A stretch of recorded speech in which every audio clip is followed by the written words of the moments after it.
So it's been a crazy time for the semiconductor industry recently. We can see when the market closed, AMD and Nvidia both closed 4% down on the day. I think that's insane. Nvidia sitting close to those low 200s, AMD sitting at the low 90s. On today's episode, I want to take a closer look at what's happening within the market, some recent news. We also see the 2021 report came out of the top 10 semiconductor companies. So I want to see who has grown and who has kind of left the list.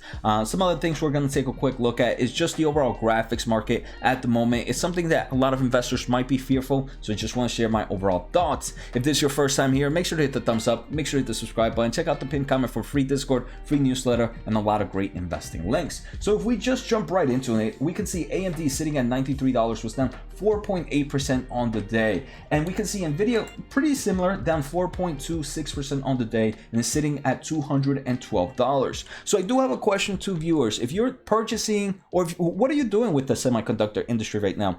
Are you purchasing at the moment, doing a dollar cost averaging method, or really going in because you believe the bottom is kind of settling in? If you're not buying, what are the price points are you waiting in some of these industries? Love to hear what the viewers have to say. A recent topic in the semiconductor news is Gartner says worldwide semiconductors revenue grew 26% in 2021, and this report was posted April 14th of 2022. So the report does mention that revenue has increased dramatically for two major reasons. The first major reason is just the overall huge demand for semiconductor industries, but the other reason is cost of material, cost of equipment, labor, all have also increased. So companies have to increase their average selling prices as well. So both of those are kind of driving revenue growth. What I do want to say, if we are looking at semiconductor companies, it's not only important to see revenue growth, but it's also important that they're keeping those margins that they had before or are improving those margins. If we take a quick look at the chart provided by Gartner, we can see Samsung Electronics is now the world's largest semiconductor vendor by revenue,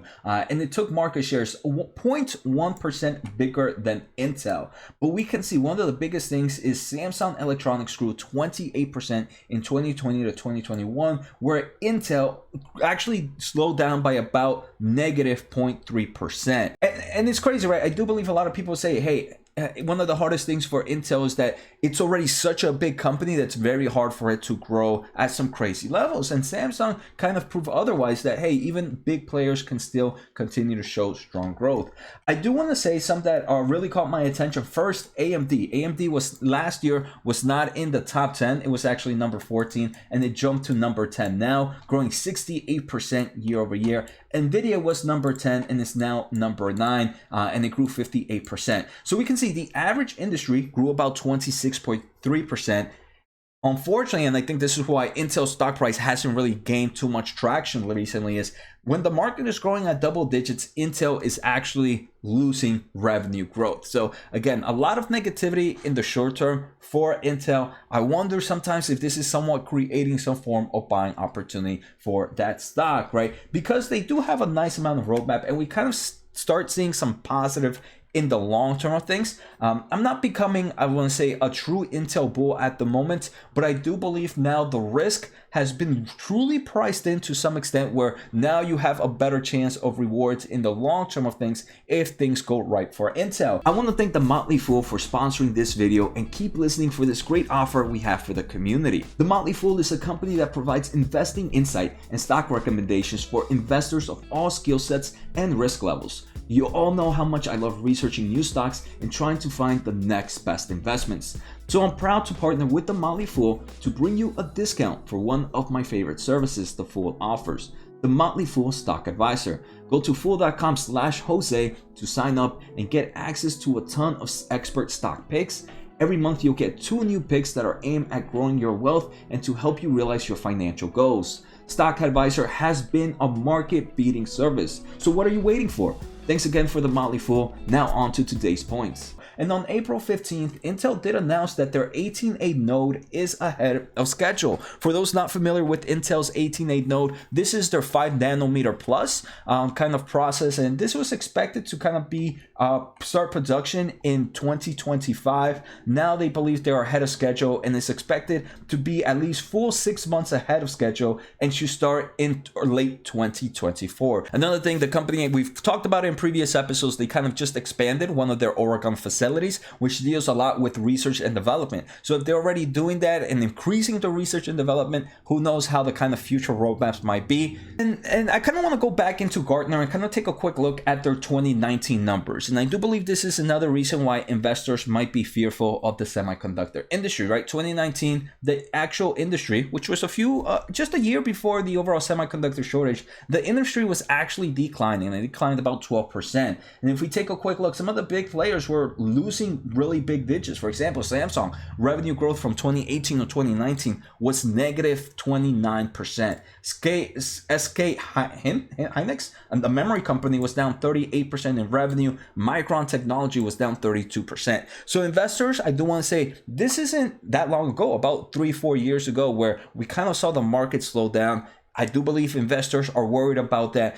And that kind of fear sometimes creates buying opportunity. I do want to say in that time, it wasn't as big. The cloud providers, artificial intelligence, machine learning, automotive wasn't a big portion growing on. I do believe, for example, Nvidia, they didn't really start kind of making things for artificial intelligence or kind of data centers until like the mid 2010s.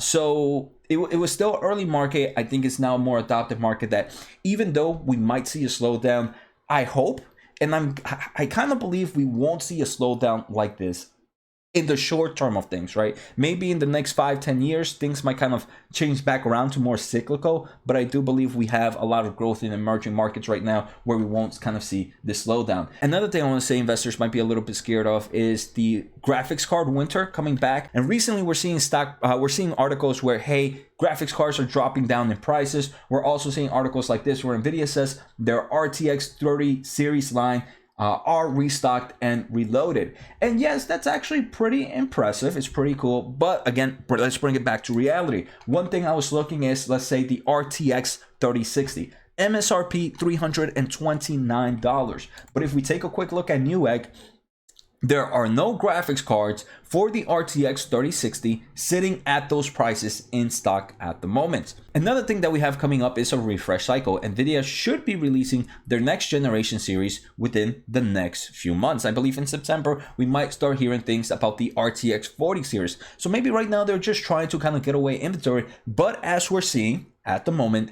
no cards in stock or in MSRP prices. So there's still a long way before we kind of get into that kind of, I want to say, graphics market.